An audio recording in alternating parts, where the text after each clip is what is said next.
Hello students, welcome back to my class. आज की इस वीडियो में मैं आपके लिए जो लेकर आई हूँ वो टॉपिक है कार्नोट साइकिल का। पिछली वीडियोस में हमने थर्मल के काफ़ी टॉपिक्स कवर किए हैं, जैसे आपका system, surrounding, boundary, universe, type of system, ये सारे टॉपिक्स हो चुके हैं। इसके अलावा आपके कुछ प्रोसेसेस हो चुके हैं, जैसे कि आइसोथर्मल, आइसोकोरिक, आइसोबैरिक, ये तीन प्रोसेस डिस्कस किए थे मैंने, और बॉयलर का एक ब्रीफ इंट्रोडक्शन दिया था। ठीक है, और आज की इस वीडियो में मैं लेकर आ रही हूँ आपके लिए कार्नोट साइकिल के बारे में। तो जल्दी से स्टार्ट कर लेते हैं कि कार्नोट साइकिल क्या है, किसने इन्वेंट की थी और किन प्रोसेसेस पे ये साइकिल वर्क करती है। तो सबसे पहले मैं आपको बताना चाहूँगी कि एक निकोलस कार्नोट नाम के साइंटिस्ट थे। उन्होंने इन द ईयर 1824 1824 में उन्होंने एक कार्नोट इंजन डेवलप किया था, जो किस पे वर्क करता था, रिवर्सिबल कार्नोट साइकिल पे या रिवर्सिबल प्रोसेस पे। ठीक है, तो कार्नोट इंजन जो है वो किस साइकिल पे वर्क करता है, रिवर्सिबल कार्नोट साइकिल। ठीक है, अब ये कार्नोट साइकिल है क्या और इसका पीवी और टीएस डायग्राम क्या है, इसका पूरा डेरिवेशन हम यहाँ पर इस वीडियो में करने वाले हैं। तो मैं आपको कार्नोट साइकिल का पीवी और टीएस डायग्राम बताती हूँ पहले, उसके बाद हम डेरिवेशन स्टार्ट करेंगे। तो लेट्स सी।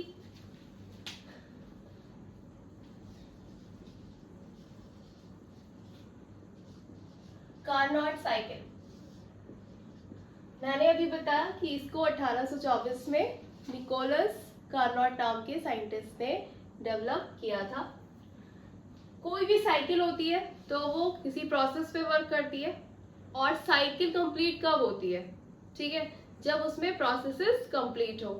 अब ये साइकिल है तो साइकिल में कितने प्रोसेस होंगे, कितने प्रोसेस होंगे आप लोग सोचिए, बताइए। प्रोसेस होता है 1 से लेके 2 तक। अगर हम 1 से 2 गए एक प्रोसेस है, 2 से 3 गए एक प्रोसेस है, 3 से 4 गए एक प्रोसेस है, एंड 4 to 1 गए तो एक प्रोसेस है। अब कुछ साइकिल्स क्या होती है, क्लोज साइकिल्स होती है, कुछ साइकिल ओपन साइकिल होती है, बट हमारी जो कार्नोट साइकिल है वो कैसी है, क्लोज साइकिल है। तो अगर क्लोज साइकिल होगी तो कैसे बनेगी, इट कंसिस्ट ऑफ 4 प्रोसेसेस। भाई जो ये हमारी कार्नोट साइकिल है इसमें 4 प्रोसेस रहने वाले। अब वो 4 प्रोसेस कौन कौन से होंगे इसके बारे में बताती हूँ। फर्स्ट होगा रिवर्सिबल आइसोथर्मल हीट एडिशन। क्या बताया मैंने, रिवर्सिबल आइसोथर्मल हीट एडिशन, यानी जो हीट का एडिशन हो रहा है, हीट की सप्लाई हो रही है, वो कैसे हो रही है, at constant temperature process. Isothermal का मतलब क्या होता है, ऐसा प्रोसेस जिसमें टेम्परेचर आपका कांस्टेंट रहता है। तो वही मैंने बताया कि यहाँ इस प्रोसेस में जो सबसे फर्स्ट प्रोसेस रहने वाला है वो है आपका आइसोथर्मली हीट एडिशन, यानी आप जो हीट सप्लाई कर रहे हो, हीट ऐड कर रहे हो, वो किस पे कर रहे हो, एट कांस्टेंट टेम्परेचर पे। तो इसको हम यहाँ कह सकते हैं ये आपका हो गया प्रोसेस 1 to 2। ठीक है, process 1 to 2 isothermal heat addition. Second आपका प्रोसेस होता है रिवर्सिबल आइसेंट्रोपिक एक्सपेंशन। आइसेंट्रोपिक क्या प्रोसेस था, मैंने बताया भी था। आइसेंट्रोपिक एक ऐसा प्रोसेस है जिसमें आपका एंट्रोपी कांस्टेंट रहेगी, और इसका दूसरा नाम क्या है, एडियाबैटिक प्रोसेस। तो हम यहाँ बोल सकते हैं रिवर्सिबल आइसेंट्रोपिक एक्सपेंशन या फिर रिवर्सिबल एडियाबैटिक एक्सपेंशन। तो ये प्रोसेस कौन सा रहने वाला है, process 2 to 3। Process 1 to 2 isothermal heat addition, process 2 to 3 isentropic expansion. फिर तीसरा प्रोसेस इसमें होता है रिवर्सिबल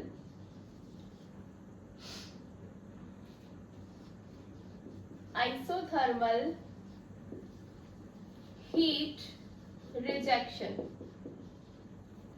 भाई एक बार हीट एडिशन होगा और एक बार हीट रिजेक्शन। हीट ऐड हुई है तो हीट रिजेक्ट भी करेगी ना, तो हीट रिजेक्शन भी कैसे हो रहा है, आइसोथर्मली, यानी कांस्टेंट टेम्परेचर पे ही आपका हीट का रिजेक्शन हो रहा है। तो ये प्रोसेस आपका रहेगा 3 to 4। और हमारा लास्ट प्रोसेस है रिवर्सिबल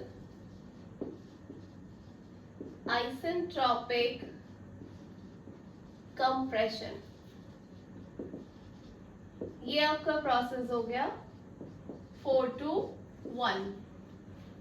आइसेंट्रोपिक अगेन ऐसा प्रोसेस जो किस पे हो रहा है, एट कांस्टेंट एंट्रोपी।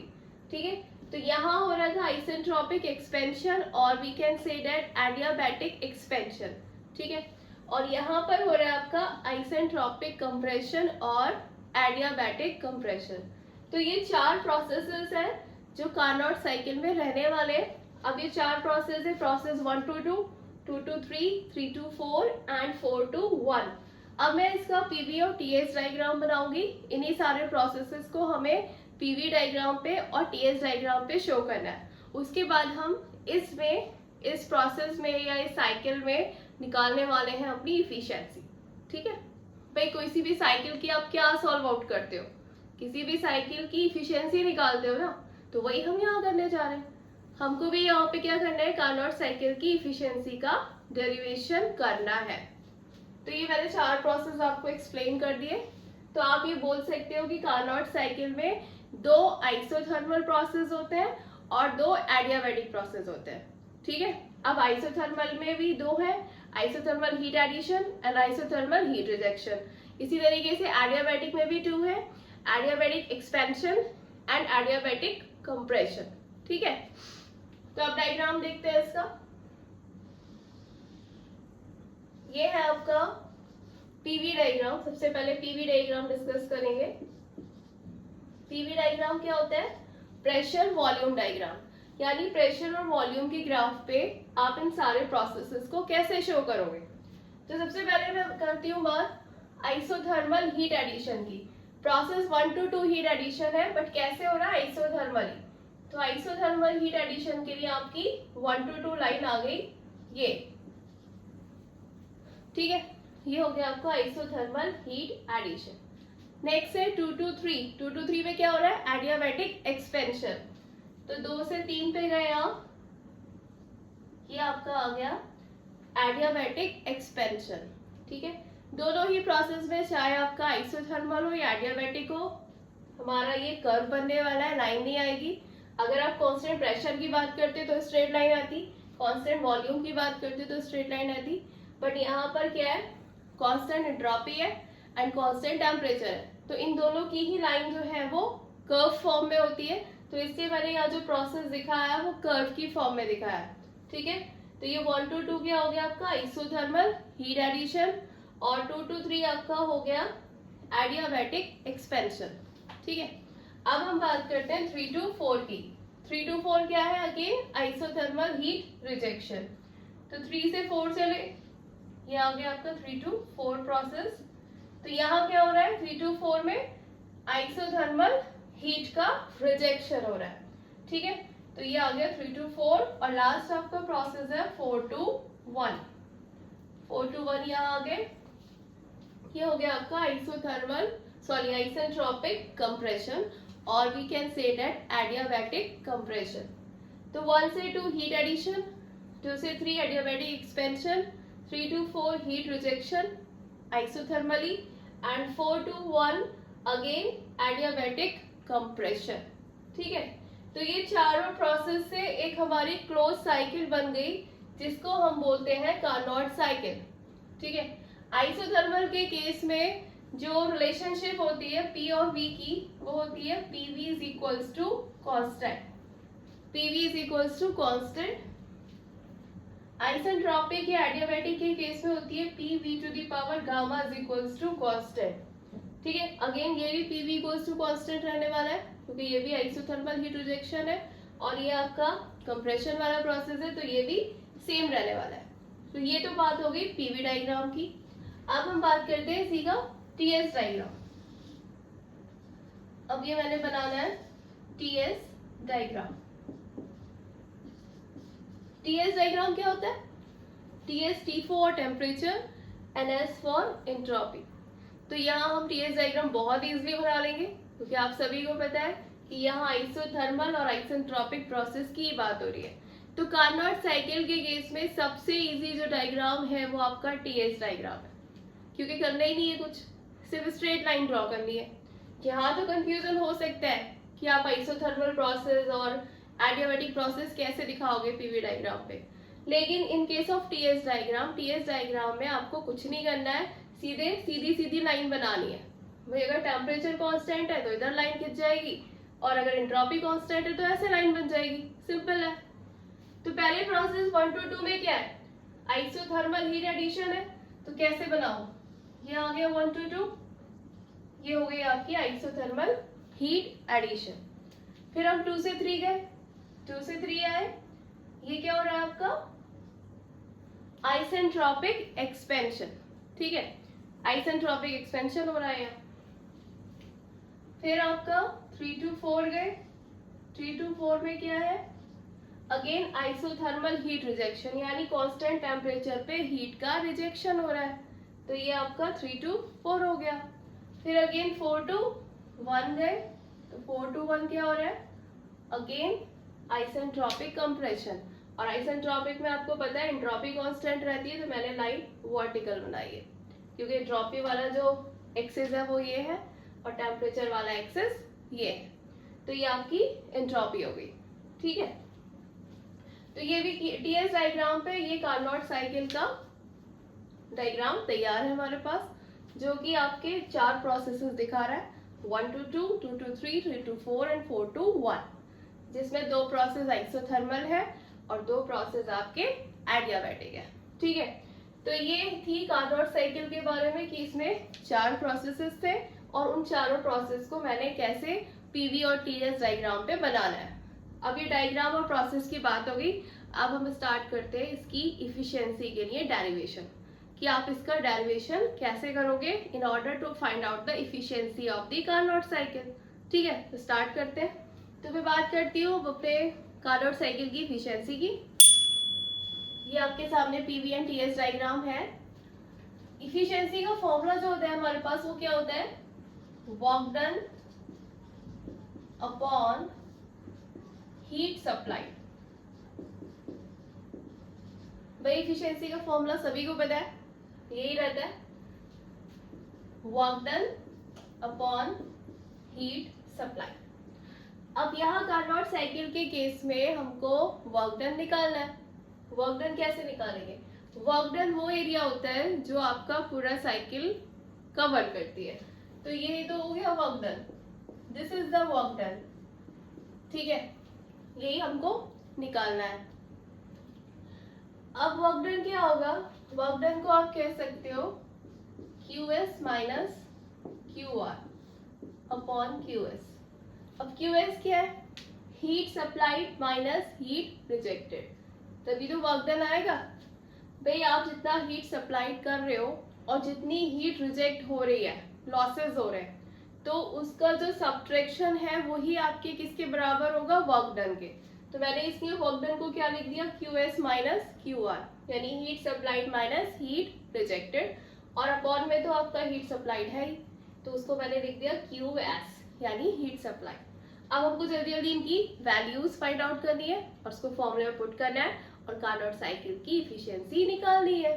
ठीक है, तो अब आप यहाँ पे बताओ भाई कि QS क्या होगा? हीट सप्लाइड के बारे में पहले बात करते हैं। QS, तो कार्नोट साइकिल के केस में जो हीट सप्लाइड हो रही थी वो कैसे हो रही थी? आइसोथर्मली हो रही थी ना। तो हीट सप्लाइड का फॉर्मूला क्या हो जाएगा? यहां आप लिख सकते हो कि for process 1 to 2 PV is equals to constant. PV constant रहेगा, आइसोथर्मल में यही इक्वेशन होती है पीवी की। ठीक है, अब ये कांस्टेंट रहेगा और आपका इंटरनल एनर्जी हो जाएगी 0, क्योंकि प्रोसेस 1 to 2 क्या था? Isothermal heat addition. तो उस केस में प्रेशर वॉल्यूम का रिलेशनशिप आएगा पीवी इक्वल्स टू कांस्टेंट और इंटरनल एनर्जी हो जाएगी जीरो। क्यों हो जाएगी जीरो? क्योंकि इंटरनल एनर्जी का फॉर्मूला होता है M C V D T और आइसोथर्मल प्रोसेस है तो हमारा टेम्परेचर चेंज जीरो है, तो इसके जीरो होने की वजह से इंटरनल एनर्जी जीरो है। तो ये मैंने यहाँ लिख दिया, ठीक है। अब प्रोसेस 1 to 2 आइसोथर्मल है, तो आइसोथर्मल के केस में वर्क डन का फॉर्मूला क्या होता है? वर्क डन का जो जनरल फॉर्मूला होता है वो होता है P DV, D W is equals to P DV, ये सबको पता है। अब हमको क्या करना है? प्रोसेस 1 to 2 के लिए करना है, तो process 1 to 2 D W is equals to 1 to 2 P DV. इतना लिख लोगे आप, ये हो जाएगा आपका इंटीग्रेशन। हमने दोनों साइड इंटीग्रेट कर दी फॉर प्रोसेस 1 to 2, ठीक है। अब हम क्या करेंगे? हमको डायरेक्टली पता है, ये आ जाएगा आपका W221 is equals to RT1 log to the base E P1 upon P2। ये फॉर्मूला कहाँ से आया? ये फॉर्मूला आया आपका जो आइसोथर्मल का मैंने प्रोसेस पूरा डेरिवेशन बताया था कि आइसोथर्मल प्रोसेस में वर्क डन का फॉर्मूला कैसे डेरिवेट करते हैं, इससे पहले वाली वीडियोस में वहीं से मैंने डायरेक्टली वर्क डन का फॉर्मूला ले लिया है। क्योंकि यहाँ पर भी आप क्या कर रहे हो, जो हीट का एडिशन कर रहे हो वो आइसोथर्मल ही कर रहे हो, यानी कांस्टेंट टेम्परेचर पे आप इस साइकिल में हीट को सप्लाई कर रहे हो, तो डायरेक्टली हम यहाँ वर्क डन लिख सकते हैं। तो मैंने क्या करा है यहाँ पर प्रोसेस 1 to 2 के लिए वर्क डन का जो फॉर्मूला आ जाएगा वो आ जाएगा आपका RT1 log to the base E P1 upon P2। यहाँ पर M भी होता है, MRT1 log to the base E P1 upon P2। हम यहाँ मान के चल रहे हैं कि जो मास है वो 1 kg है, यूनिट मास है, तो इसलिए मैंने यहाँ पर M नहीं शो किया है, ठीक है। तो ये आपका आ जाएगा फॉर प्रोसेस 1 to 2। अब बात करते हैं फॉर प्रोसेस 2 to 3। 2 to 3 में क्या हो रहा है?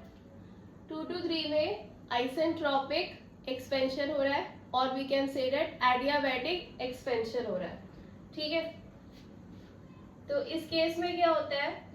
P V to the power gamma is equals to C, यही होता है भाई। पीवी का relationship in case of adiabatic process यही होता है, P V to the power gamma is equals to constant, ठीक है। और इसके अलावा एडियाबैटिक प्रोसेस के केस में जो हीट ट्रांसफर होता है वो जीरो होता है, यही होता है। एडियाबैटिक केस में हमें पता है हीट ट्रांसफर जीरो होता है, एंट्रोपी कांस्टेंट रहती है, ठीक है। एंड पीवी की रिलेशनशिप आती है P V to the power gamma is equals to constant. तो ये सारी चीजें हमें एडियाबैटिक कंप्रेशन के बारे में पता है, हमें वर्क डन का फॉर्मूला भी पता है, ठीक है। हमें पता है फ्रॉम फर्स्ट लॉ से हमें पता है dq is equals to dw plus du, यही होता है। अब यहाँ एडियाबैटिक प्रोसेस है तो हीट ट्रांसफर जीरो हो गई, तो ये जीरो हो गया, तो यहाँ से मैं लिख सकती हूँ dw is equals to minus के du, ठीक है। अब dw कितना आ जाएगा? अगर हम इसे 2 to 3 लगाएंगे equals to minus 2 to 3 du, ये आ जाएगा। तो फाइनली यहाँ क्या आ जाएगा? w 2 to 3 is equals to minus के u3 माइनस u2। और अगर मैं इसका माइनस हटाना चाहूँ तो हम इसको लिख सकते हैं u2 माइनस u3, और u2 माइनस u3 को हम लिख सकते हैं m cv t2 minus t3। भाई इंटरनल एनर्जी का फॉर्मूला क्या होता है? m cv dt, तो इसे हम लिख सकते हैं u2 माइनस u3 को m cv t2 minus t3। यहाँ तक आपका ये आ गया प्रोसेस 2 से लेके 3 तक, यानी एडियाबैटिक एक्सपेंशन के लिए वर्क डन, ठीक है। इतना हो गया। अब हम बात करते हैं process 3 to 4, process 3 to 4। 3 to 4 क्या है? 3 to 4 again isothermal heat rejection, यानी वो आपकी हीट रिजेक्ट हो रही है कैसे? आइसोथर्मली, यानी एट कांस्टेंट टेम्परेचर पे। तो इसके लिए भी क्या इक्वेशन रहने वाली है? PV इक्वल्स टू कांस्टेंट में प्रेशर वॉल्यूम की रिलेशनशिप आइसोथर्मल के केस में इतनी रहती है, ठीक है। And again du is equals to 0, क्योंकि हीट का रिजेक्शन भी कांस्टेंट टेम्परेचर पे हो रहा है और dt 0 होने की वजह से आपका du अगेन 0 हो जाएगा। ये दोनों रिलेशनशिप हमको पता है। अब इसका अगर मैं फॉर्मूला लिखूं वर्क डन का, तो क्या आएगा? W324 कितना आ जाएगा? कितना आएगा बताइए? ये आपका कितना है? RT1 log to the base e P1 upon P2, तो यहाँ आ जाएगा आपका RT3 log to the base e P4 upon P3। इस केस में भी हमने डायरेक्टली आइसोथर्मल प्रोसेस के वर्क डन का फॉर्मूला यहाँ लिख लिया है, बट फर्क सिर्फ इतना है कि आपको कौन से प्रोसेस के बारे में बात हो रही है, 3 to 4 के बारे में बात हो रही है, तो मैंने 3 to 4 ये से लगाया है। तो W324 कितना हो जाएगा? RT3 log to the base e P4 upon P3, ठीक है। ये आपका 3 to 4 के लिए हो गया। अब ऐसे ही हम निकालेंगे प्रोसेस 4 to 1 के लिए। तो 4 to 1 के लिए भी क्या है आपका? एडियाबैटिक कंप्रेशन हो रहा है 4 to 1, तो एडियाबैटिक के केस में इक्वेशन क्या रहेगी? PV to the power gamma is equals to constant and आपका हीट ट्रांसफर 0 रहने वाला है, क्योंकि अगेन चाहे कंप्रेशन हो या एक्सपेंशन हो, कैसे हो रहा है? एडियाबैटिकली, और आपको पता है एडियाबैटिक प्रोसेस के केस में हीट ट्रांसफर 0 होता है। तो ये प्रोसेस 4 to 1 ये इक्वेशन रहेगी। अब मुझको फॉर्मूला अगर निकालना है तो क्या करना है? अगेन फ्रॉम फर्स्ट लॉ से आप क्या करोगे? dq is equals to dw plus du, ये 0 है, तो यहाँ से फिर dw कितना आ जाएगा? माइनस के du, तो dw निकाल देंगे 4 to 1, W 4 to 1 कितना आ जाएगा? माइनस के कितना लिखूं? U4 माइनस U3, और अगर मुझे इसका माइनस हटाना है तो हम लिख देंगे U3 माइनस U4, और इसका फॉर्मूला होता है CV T3 minus T4। M आप यहाँ से भी हटा सकते हो, क्योंकि हमने मास जो है वो 1 kg लिया है, तो यहाँ से भी मैं हटा देती हूँ, क्योंकि हमने यहाँ भी एम नहीं लिया है, यहाँ से भी हटा देती हूँ, यहाँ भी नहीं लिया है और यहाँ से भी हटा देते हैं। तो W 4 to 1 आपका आ जाएगा CV T3 माइनस T4। चारों प्रोसेसेस के लिए आपने वर्क डन निकाल लिया, ठीक है। सभी प्रोसेस के लिए निकाल लिया वर्क डन आपने, ठीक है। अच्छा, इस केस में हीट ट्रांसफर 0 है, और इस केस में क्या है? इस केस में जो है, यानी जो आपके ये दो प्रोसेस है ना, एक तो आपका प्रोसेस 1 to 2 जो आइसोथर्मल है, और एक प्रोसेस 3 to 4 जो आइसोथर्मल है। इन दोनों ही केस में क्या है कि जब आपका इंटरनल एनर्जी 0 है, तो अगर मैं फर्स्ट लॉ से बात करूं तो क्या होता है? dq is equals to dw plus du, तो du तो 0 हो गई, तो यानी जो आपका हीट ट्रांसफर है वही वर्क डन के इक्वल हो जाएगा। तो यहाँ हम लिख सकते हैं, अब यहाँ से आप देखो, जो मैंने W324 लिखा है उसे हम Q324 भी लिख सकते हैं। यानी in case of isothermal process work done and heat transfer both are equal, ठीक है। हीट ट्रांसफर और वर्क डन दोनों के फॉर्मूले इक्वल रहेंगे, क्योंकि फर्स्ट लॉ से क्या है? du 0 हो जाएगा, तो dq बराबर हो जाएगा dw के। और यहाँ पर भी जो आपने ये W221 निकाला है, ये भी किसके इक्वल हो जाएगा? Q221 के, क्योंकि यहाँ पर भी इस केस में क्या है? du 0 हो जाएगा, तो इसको 0 होने की वजह से वर्क डन बराबर हो जाएगा हीट ट्रांसफर के, ठीक है। चारों केसेस में हमने वर्क डन और हीट ट्रांसफर का फॉर्मूला देख लिया है। अब आप क्या करोगे? इसमें फॉर्मूले पे जाते हैं फिर। ये है आपका एफिशिएंसी का फॉर्मूला, ठीक है।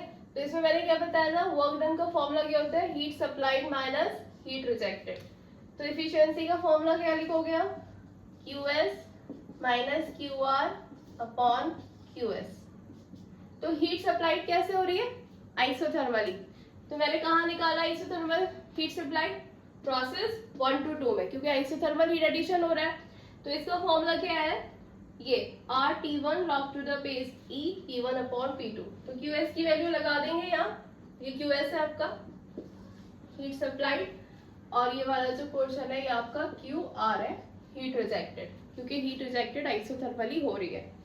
तो QS की वैल्यू उठा के यहाँ लगा देंगे, ये है आपका RT1 log to the base E P1 upon P2। मैंने QS की वैल्यू लगा दी, फिर उसके बाद क्या करना है आपको, QR की वैल्यू लगानी है। QR है आपका ये, तो मैंने यहाँ पर लगा दिया RT3 log to the base E P4 upon P3।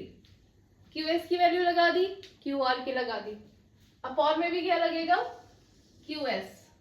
तो QS कितना है, RT1 log to the base E P1 upon P2, ठीक है। वैल्यू पुट कर दी है। अब इसे हमें सॉल्व आउट करना है, तो थोड़ा रिलेशनशिप बनाना पड़ेगा, टर्म्स को जो है वो एक जैसा बनाना पड़ेगा, तभी आप जो है वो एक दूसरे से कैंसिल कर पाओगे और फाइनली इफिशिएंसी का फॉर्मूला निकाल पाओगे, ठीक है। तो इसको कैंसिल थोड़ा सा सॉल्व करना पड़ेगा ताकि सारे टर्म्स जो है वो एक हो जाए। तो इतनी बात तो हमने करी आइसोथर्मल प्रोसेस की। अब दो प्रोसेस तो हो गए, आइसोथर्मल हीट एडिशन और आइसोथर्मल हीट रिजेक्शन।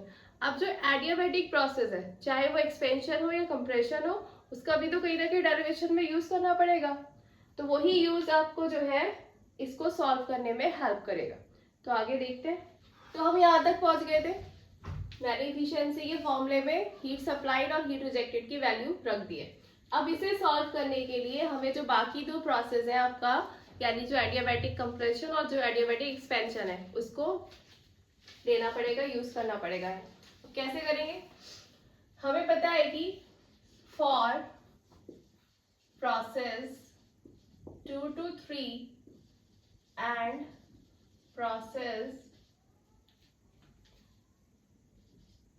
3 to 4, ठीक है, नॉट 3 to 4, इट्स 4 to 1।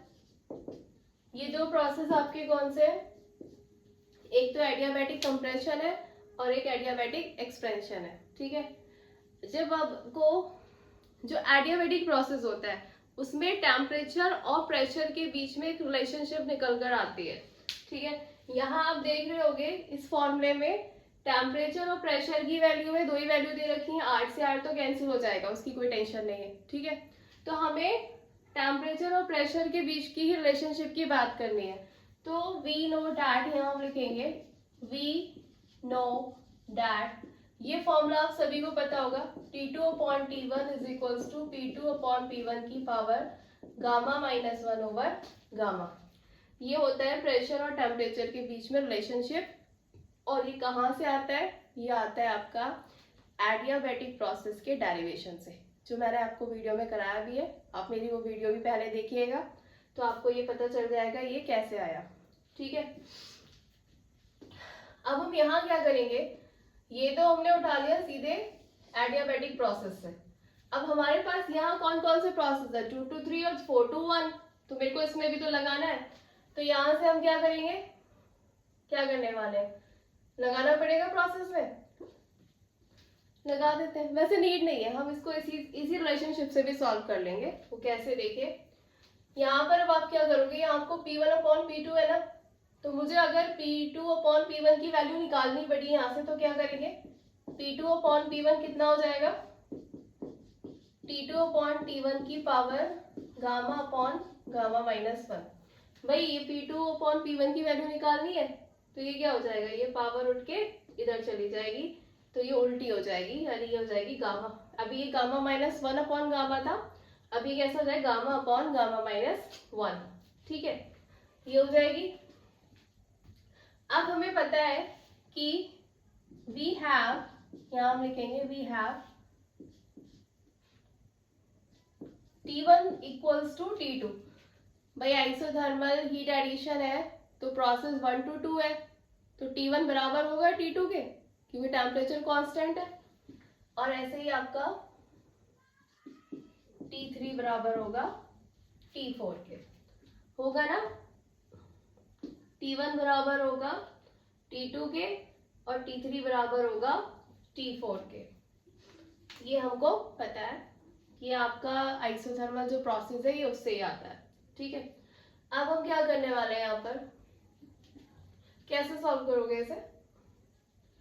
एक तो ये लाइन लिख ली, प्लस जो प्रोसेस 2 to 3 है और प्रोसेस 4 to 1 है उसके लिए भी हमें इक्वेशन बनानी पड़ेगी। वो इक्वेशन कैसे बनाएंगे, अगर हम यही सेम रिलेशन लगाएंगे 2 to 3 में, तो ये कितना आएगा, P2 upon P3 is equals to T2 upon T3 की power gamma upon gamma minus 1।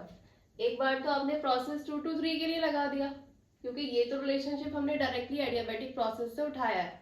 लेकिन यहाँ हमारे पास दो प्रोसेस है ना, प्रोसेस 2 to 3 और प्रोसेस 4 to 1 जो एडियाबैटिक है। तो इस केस में मुझे क्या करना पड़ेगा, एक बार 2 to 3 में लगा दिया और एक बार 4 to 1 में लगाएंगे, तो कितना आएगा, P4 upon P1 is equals to T4 upon T1 की power gamma upon gamma minus 1। ठीक है, ये दो रिलेशनशिप आ गए। अब क्या करना है, हमको पता है T2 किसके बराबर है, T1 के, ठीक है।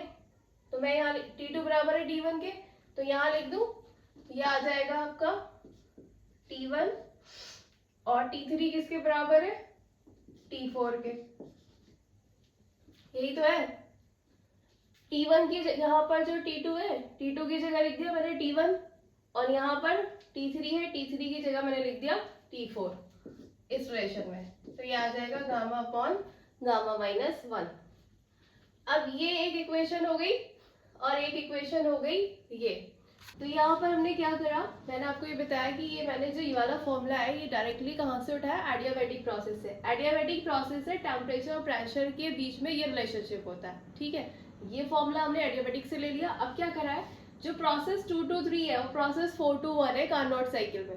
तो 2 to 3 क्या है, isentropic compression expansion, and 4 to 1 क्या है, आइसेंट्रोपिक एक्सपेंशन। तो इन दोनों ही प्रोसेस में हमने ये फॉर्मूला लगा दिया। तो देखिए यहाँ पे हमने क्या करा, इसको मैंने क्या करा है, इसको प्रेशर के टर्म्स में लिख लिया है। क्या करा है, P2 अपॉन P1 को, अगर हमें P2 अपॉन P1 की वैल्यू निकालनी है तो ये क्या हो जाएगा, इसकी पावर अपोजिट हो जाएगी। तो P2 अपॉन P1 आ जाएगा T2 अपॉन T1 की power gamma upon gamma minus 1।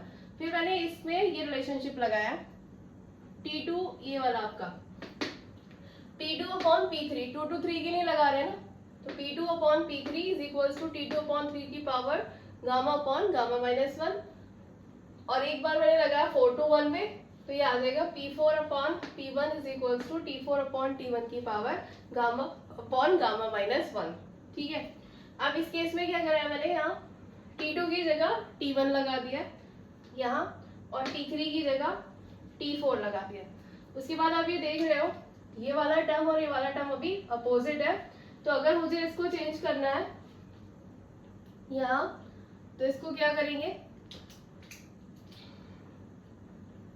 इसको अपोजिट कर लेते हैं। ये हो जाएगा आपका P1 अपॉन P4, इसको देखिए ये P4 अपॉन P1 है, मैंने इसको अपोजिट कर दिया, तो ये हो जाएगा P1 upon P4 is equals to T1 upon T4 की power gamma upon gamma minus 1। तो यहाँ आप देख सकते हो ये दोनों टर्म कैसे हो गए, इक्वल हो गए। तो इन दोनों के इक्वल होने की वजह से ये दोनों टर्म भी इक्वल हो गए, यानी फ्रॉम दिस यहाँ से क्या निकल कर आता है, P2 अपॉन P3 किसके बराबर हो गया, P1 अपॉन P4 के। ये समझ में आया ना आप लोग को कि कैसे आया। भाई कुछ नहीं करा है, मैंने टेम्परेचर को इक्वेट कर दिया। इसको पहले मैंने T2 की जगह T1 लिखा है, T3 की जगह T4 लिख दिया, तो ये T1 अपॉन T4 बन गया। उसके बाद यहाँ T4 अपॉन T1 है, तो इसको क्या करेंगे, इस वाले को अपोजिट कर लेंगे। तो मैंने इसको क्या करा, T1 अपॉन T4 करेंगे, तो ये भी तो P1 अपॉन P4 हो जाएगा। तो ये हो गया P1 upon P4, T1 upon T4 की पावर गामा अपॉन गामा -1। फिर ये दोनों टर्म एक से हो गए, तो इनके एक से होने की वजह से क्या हुआ, ये दोनों एक दूसरे के इक्वल हो गए। तो यहाँ से हम वैल्यू निकाल लेंगे P1 अपॉन P2 की। तो P1 अपॉन P2 कितना आ जाएगा यहाँ पे, P4 अपॉन P3। यहाँ से हमें ये रिलेशनशिप मिलने वाली है। इस टेम्परेचर के फॉर्मूले को यूज करके हमने ये चीज फाइंड आउट करी है, और ये चीज फाइंड आउट करने के बाद हमको इसे इसमें पुट कर देना है। तो यहाँ आप देख सकते हैं, मैंने यहाँ लिख दिया RT1 log to the base e। P1 upon P2 की जगह क्या लिख दूं, P1 अपॉन P2 की जगह क्या लिख दूं, P4 अपॉन P3। यहाँ लिख दिया मैंने P4 अपॉन P3। फिर ये ऐसे ही रहेगा R, ये आपका, यहाँ मैंने RT2 लिख दिया, ये T3 था, sorry, RT3 log to the base, फिर ये आ जाएगा RT3 log to the base e P4 upon P3। हमको P4 अपॉन P3 नहीं लिखना है, लिख भी सकते हैं, यहाँ पर चेंज कर लेंगे, कोई बात नहीं। P4 अपॉन P3, और यहाँ मैंने लिख दिया RT1 log to the base e T1 upon P2 की जगह यहाँ पर भी लिख दिया मैंने P4 अपॉन P3।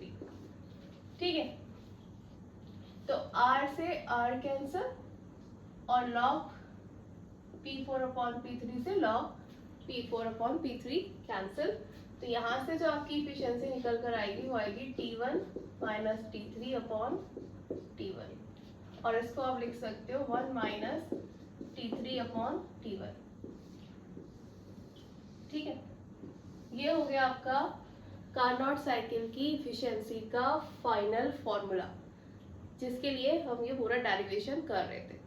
ठीक है, तो ये था आपका आज का टॉपिक जो मैंने आपको बताना था। अब नेक्स्ट वीडियो में जो है हम और भी थर्मल के टॉपिक्स कवर करेंगे, साथ साथ पीटी की भी वीडियोस बनाऊंगी, और कुछ इंपॉर्टेंट क्वेश्चंस भी बताऊंगी जो आपको सेमेस्टर एग्जाम में हेल्प करेंगे कि आपको वही क्वेश्चंस प्रिपेयर करके जाने हैं कि आप अपने एग्जाम में अच्छे नंबर ला सको। ठीक है, तो बने रहिए मेरी वीडियो के साथ, और अगर आपको मेरी वीडियो पसंद आती है तो लाइक कीजिएगा और चैनल को सब्सक्राइब कीजिए। Thank you.